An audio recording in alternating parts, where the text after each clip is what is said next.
BA बाबतीच्या विद्यार्थी मित्रांनो, आपण पेपर नंबर 10 तुलनात्मक राजकारण सेमेस्टर 5साठी बघत आहे. आणि या पेपरमधील टॉपिक नंबर 4 राजकीय पक्ष आणि दबाव गट हा छोटासा टॉपिक आहे. तो आपण शिकवत होतो आणि त्यातील पहिला भाग राजकीय पक्षांचा शिकून पूर्ण झालेला आहे. आज आपण दबाव गट, त्याला इंग्लिशमध्ये प्रेशर ग्रुप्स असं म्हटलं जातं, त्याचा अर्थ, त्याचं वर्गीकरण,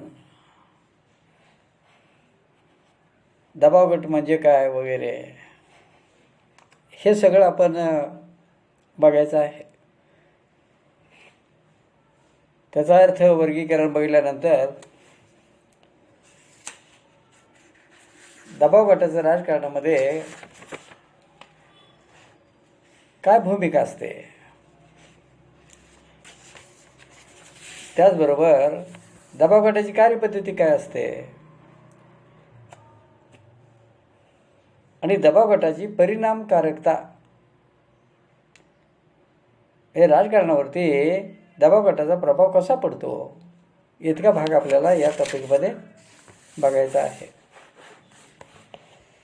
सर्वप्रथम आपण दबाव गट म्हणजे काय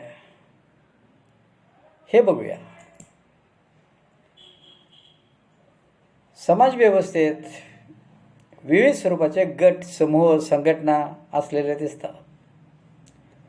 प्रत्येक गट हा आपल्या हितसंबंधाचे संरक्षण आणि संवर्धन करीत असतो. असे हितसंबंधी गट जेव्हा शासनावर प्रभाव पाडून किंवा दबाव आणून आपले हितसंबंध जोपासतात तेव्हा त्यांना दबाव गट असे म्हटले जाते. हितसंबंधी गट जेव्हा शासनावर प्रभाव पाडून किंवा दबाव आणून आपले हितसंबंध जोपासतात तेव्हा त्यांना दबाव गट असे म्हटले जाते. थोडक्यात, जो हितसंबंधी गट आपल्या मागण्यांची पूर्तता करण्यासाठी शासनावर दडपण किंवा दबाव आणतो त्यास दबाव गट असे म्हणता येईल. विविध राजकीय विचारवंतांनी दबाव गटाची व्याख्या पुढील प्रमाणे केलेल्या आहेत. पहिली व्याख्या आहे झिगलर या विचारवंताची. झिगलरच्या मते दबाव गट म्हणजे असा हितसंबंधी गट की जो आपल्या सदस्यांना औपचारिक स्वरूपाची शासकीय अधिकारपदे मिळवून न देता शासकीय निर्णयावर प्रभाव पाडण्याचा प्रयत्न करीत असतो, अशी झिगलर यांनी व्याख्या केलेली आहे. दुसरी व्याख्या आहे डेव्हिड ट्रुमन या विचारवंताची. दबाव गट म्हणजे समाजातील इतर गटांकडून काही अपेक्षा पूर्ण केल्या जाव्यात. दबाव गट म्हणजे समाजातील इतर गटांकडून काही अपेक्षा पूर्ण केल्या जाव्यात असा दृष्टिकोन असणारा समान हितसंबंधी लोकांचा समूह होय. आणि असा समूह जेव्हा शासनावर प्रभाव पाडतो तेव्हा तो दबाव गट म्हणून ओळखला जातो, अशी डेव्हिड ट्रुमन यांनी व्याख्या केलेली आहे.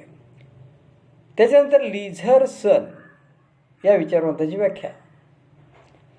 लिझरसन यांनी आपल्या पक्ष आणि राजकारण या ग्रंथात दबाव गटाची व्याख्या पुढील प्रमाणे केलेली आहे. पक्ष आणि राजकारण या ग्रंथामध्ये लिझरसनची व्याख्या. दबाव गट म्हणजे विशिष्ट तत्वे, उद्दिष्टे साध्य करण्यासाठी आणि आपले अस्तित्व टिकवण्यासाठी भौतिक कार्ये आणि आदर्श यांचे संरक्षण, संवर्धन करणे या दृष्टिकोनातून एकत्रित आलेल्या लोकांचा समूह होय. लिझरसनने काय म्हटलंय? दबाव गट म्हणजे विशिष्ट तत्वे, उद्दिष्टे साध्य करण्यासाठी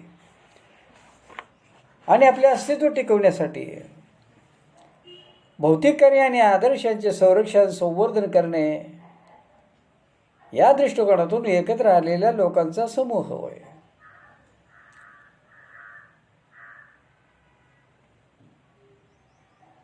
के यांच्या मते, के विचारवंत आहेत, के यांच्या मते सरकारच्या सार्वजनिक ध्येय धोरणावर व निर्णयावर प्रभाव टाकणाऱ्या खाजगी स्वरूपाच्या संघटना म्हणजे दबावगट होय. सरकारच्या सार्वजनिक ध्येय धोरणावर व निर्णयावर प्रभाव टाकणाऱ्या खाजगी स्वरूपाच्या संघटना म्हणजे दबावगट होय. अशा पद्धतीनं या चार विचारवंतांनी थोडक्यात दबाव गटाच्या व्याख्या आणि अर्थ सांगितलेला आहे. याशिवाय doctor Finer, Alan Potter, Nimcock, Ockburn, Almond Powell, Peter Merkl, Leeds इत्यादी विचारवंतांनी दबाव गटाची विश्लेषणात्मक पद्धतीने मीमांसा केलेली आहे. आता याच्यापुढे आपल्याला दबाव गटाचं वर्गीकरण, क्लासिफिकेशन ऑफ प्रेशर ग्रुप्स हा भाग शिकायचा आहे. दबाव गटाच्या विविध प्रकारावरून दबाव गटाचे स्वरूप अधिक व्यापक अर्थाने समजून येते. दबाव गटांचे वर्गीकरण विविध विचारवंतांनी केलेले आहे. फायनर, पीटर मर्कल, आल्मंड आणि पॉवेल इत्यादी विचारवंतांनी वर्गीकरणे महत्त्वपूर्ण मांडली. इत्यादी विचारवंतांची वर्गीकरणे महत्त्वाची मानली जातात. सर्वप्रथम डॉक्टर फायनर यांचे वर्गीकरण.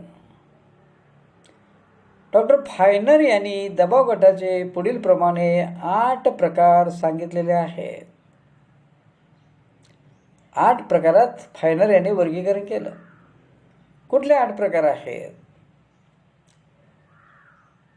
तर पहिला आहे उत्पादक आणि व्यापारी यांच्या संघटना. उत्पादक व्यापारी यांच्या संघटना, कारखानदाराच्या संघटना, 2 मजुरांच्या संघटना, 3 सहकारी संघटना, 4 व्यावसायिक स्वरूपाच्या संघटना, 5 तात्पुरत्या स्वरूपाच्या संघटना, 6 पेन्शनरांच्या संघटना, भाडेकरूंच्या संघटना, ग्राहक संघटना अशा समाजातील विशिष्ट लोकांच्या संघटना, 7 धार्मिक स्वरूपाच्या संघटना आणि 8 शैक्षणिक, सांस्कृतिक आणि करमणूक क्षेत्रातील विविध संघटना. असं फायनर यांनी ह्या 8 प्रकारामध्ये दबाव गटांचं वर्गीकरण केलं, म्हणजे प्रकार सांगितलं. आता हे सगळे प्रकार आपल्या देशामध्ये आहेत आणि जगातील इतर देशांच्यामध्ये सुद्धा आहेतच. मग अमेरिकेमध्ये असेल, इंग्लंडमध्ये असेल, सगळीकडे आहेत. त्याच्यानंतर पीटर मर्कलचे वर्गीकरण. पीटर मर्कलने दबाव गटांचे 4 प्रकार सांगितलेले आहेत. उद्योगपतींच्या, कारखानदारांच्या संघटना, सार्वजनिक सेवा सुविधा पुरविणाऱ्या संघटना, व्यावसायिक स्वरूपाच्या संघटना आणि सामाजिक व धार्मिक स्वरूपाच्या संघटना. पीटर मर्कल यांनी केवळ 4 प्रकारामध्ये दबाव गटांचं वर्गीकरण केलं. आता त्यानंतर आल्मंड आणि पॉवेल यांचे दबाव गटांचे वर्गीकरण. आल्मंड आणि पॉवेल यांनी दबाव गटांचे 4 प्रकार स्पष्ट केलेले आहेत. त्यांचे वर्गीकरण आधुनिक विश्लेषणात्मक पद्धतीने केलेले आहे. त्यामुळे आधुनिक राज्यशास्त्रात या वर्गीकरणाला विशेष प्राधान्य दिले जाते. आता आल्मंड आणि पॉवेल यांनी जे काही वर्गीकरण केलेलं आहे त्याचे 4 प्रकार आहेत. ते प्रकार कुठले आहेत? तर पहिला प्रकार आहे संस्थात्मक हितसंबंधी गट. संस्थात्मक हितसंबंधी गट. यामध्ये कायदे मंडळ, राजकीय पक्ष, सेनादले, प्रशासन विभाग, चर्च, धर्मसंस्था इत्यादी संघटनांचा समावेश या पहिल्या प्रकारात केला जातो. दुसरा प्रकार आहे संघटनात्मक हितसंबंधी गट. मजूर संघटना, व्यापारी संघटना, व्यावसायिक संघटना, नागरी संघटना, वांशिक संघटना इत्यादी संघटनांचा दुसऱ्या प्रकारात समावेश केला जातो. या संघटना लॉबी प्रक्रियेचा वापर करून कायदेमंडळातील सभासदांवर प्रभाव पाडित असतात. या संघटना लॉबी प्रक्रियेचा वापर करून कायदेमंडळातील सभासदांवर प्रभाव पाडित असतात. तिसरा प्रकार आहे असंघटित हितसंबंधी गट. प्रादेशिक, भाषिक, वांशिक अशा स्वरूपांच्या ज्या काही संघटना असतात त्या असंघटित असतात. अशा स्वरूपाचे गट हे तात्पुरत्या स्वरूपाचे दबाव गट असतात. ते असंघटित असून त्यांचे अस्तित्व कायमस्वरूपी नसते. आपला हेतू सफल झाला की अशा संघटना लोप पावतात, म्हणून याला तात्पुरतं स्वरूप आहे असं म्हटलं जातं. आणि हे असंघटित असतात, संघटित नसतात. चौथा प्रकार आहे आकस्मिक किंवा तात्कालिक स्वरूपाचे गट. आकस्मिक किंवा तात्कालिक स्वरूपात प्रकट होणारे मोर्चे, घेराव, निदर्शने इत्यादी मार्गांचा अवलंब करून आपले उद्दिष्ट साध्य करण्याचा प्रयत्न करणारे हे दबाव गट असतात. त्यांना स्वतःची संघटित अशी यंत्रणा नसते. आकस्मिक किंवा तात्कालिक स्वरूपात प्रकट होणारे मोर्चे, घेराव, निदर्शने इत्यादी मार्गांचा अवलंब करून आपले उद्दिष्ट साध्य करण्याचा प्रयत्न या दबाव गटांच्याकडून केला जातो. त्यांना स्वतःची संघटित अशी यंत्रणा नसते. अशा प्रकारे आल्मंड आणि पॉवेल यांनी दबाव गटांची रचना, हेतू आणि त्यांचे आधारभूत घटक या दृष्टिकोनातून दबाव गटाचे वर्गीकरण हे केलेले आहे.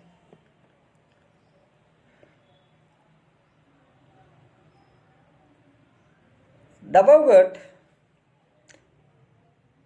याचं स्पष्टीकरण आणखीन आपल्याला जर करावं लागत असेल तर थोडी अजून माहिती याची आपण घेऊ शकतो. दबाव गटाला प्रभाव गट असेही संबोधले जाते. दबाव गट म्हणजे आपल्या हित संबंधाचे संरक्षण, संवर्धन करण्यासाठी शासन संस्थेवर प्रभाव पाडणारा गट होय. सामान्यतः दबाव गटात ज्या व्यक्ती असतात त्यांचे हित संबंध सारखेच असतात. दबाव गटातील सभासद आपल्या समस्या, अडचणी सोडवण्याच्या दृष्टीने प्रयत्न करीत असतात.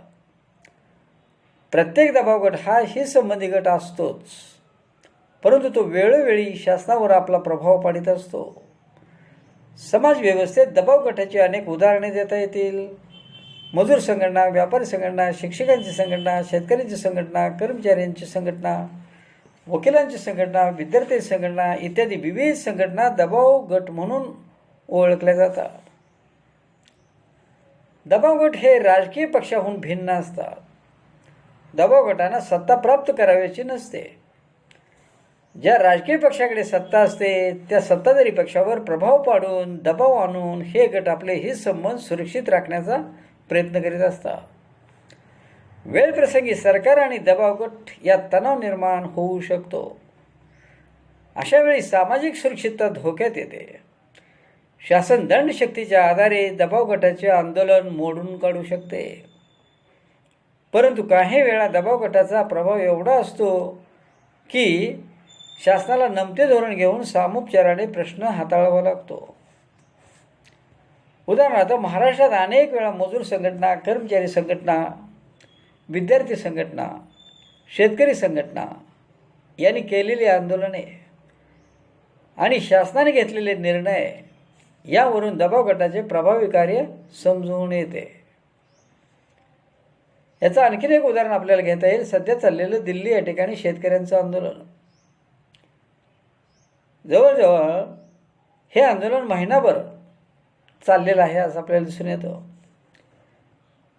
शेतकऱ्यांच्या दृष्टीने जे जाचक कायदे केंद्र शासनाने केलेले आहेत ते कायदे रद्द व्हावेत अशी शेतकरी संघटनेची मागणी आहे. शेवटी याबाबत शेतकरी न्यायालयात गेले आणि न्यायालयाने सरकारला ते कायदे रद्द करण्याची समज दिलेली आहे किंवा आदेश दिलेला आहे. पण सध्या तरी हे आंदोलन अजून सुद्धा सुरूच आहे. शासनावर दबाव आणण्याचा प्रयत्न शेतकऱ्यांकडून यशस्वीपणे होत आहे असं आपल्याला दिसून येतं.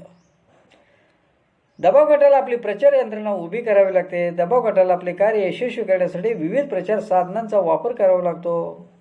पत्रके, लेख, भाषणे, सभा, संमेलने, आंदोलने अशा तंत्रांचा वापर करून जनतेच्या व शासनाच्या नजरेत आपले प्रश्न आणण्याचे कार्य दबाव गटांना करावे लागते. दबाव गटाला जेवढ्या प्रमाणात लोकमताचा पाठिंबा मिळतो तेवढ्या प्रमाणात दबाव गटाचा प्रभाव शासनावर पडत असतो. दबाव गटाला आपले कार्य साध्य होण्यासाठी कोणत्या ना कोणत्या पक्षाचे सहकार्य घ्यावे लागते. सत्तारूढ पक्षाने आपुलकी आणि जबाबदारी यानुसार दबाव गटाचे प्रश्न सोडविले तर ठीक, नाहीतर दबाव गट विरोधी पक्षांचे सहकार्य घेऊन आपले प्रश्न सोडवण्याचा प्रयत्न करतात. दबाव गटांना सहकार्य दिल्यामुळे सत्तारूढ पक्ष काही वेळा अडचणीत येऊ शकतो. उदाहरणार्थ मजूर संघटनेच्या हिताचे निर्णय घेतले तर उत्पादक कारखानदार वर्गाला दुखावले जाते. याउलट कारखानदारीची बाजू घेतली तर त्या पक्षाला मजूर वर्गाची मते मिळत नाही. थोडक्यात सत्तारूढ पक्षाला दबाव गटांचे प्रश्न हाताळताना अधिक काळजी घ्यावी लागते, हे या ठिकाणी लक्षात घ्यायचं. अशा पद्धतीनं दबाव गटाचं स्वरूप हे अशा पद्धतीचं असतं. आज आपण दबाव गट म्हणजे काय, त्याच्या व्याख्या काय, दबाव गटाचं वर्गीकरण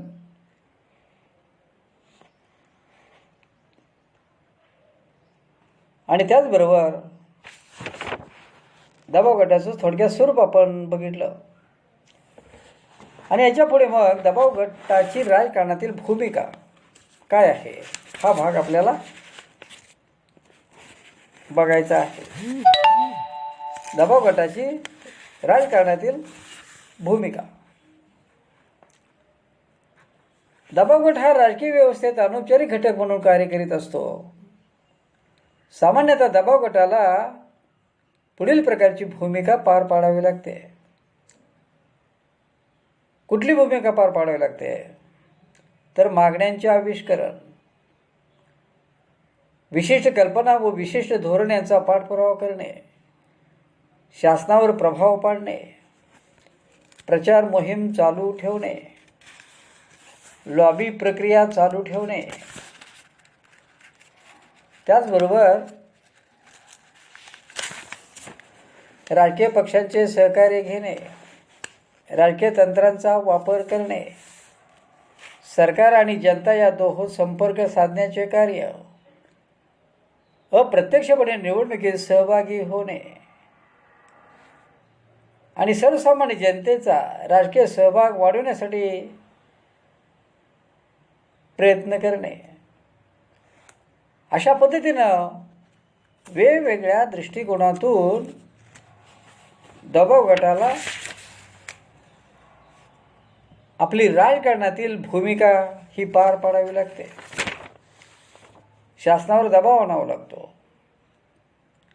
अशा अनेक कार्य या ठिकाणी आपल्याला बघायचे आहेत किंवा भूमिका दबाव गटाच्या बघायच्या आहेत आणि त्याचबरोबर कार्यपद्धतीसुद्धा बघायची आहे. ते आपण नंतरच्या पिरियडला बघूया. या ठिकाणी आपण थांबूया.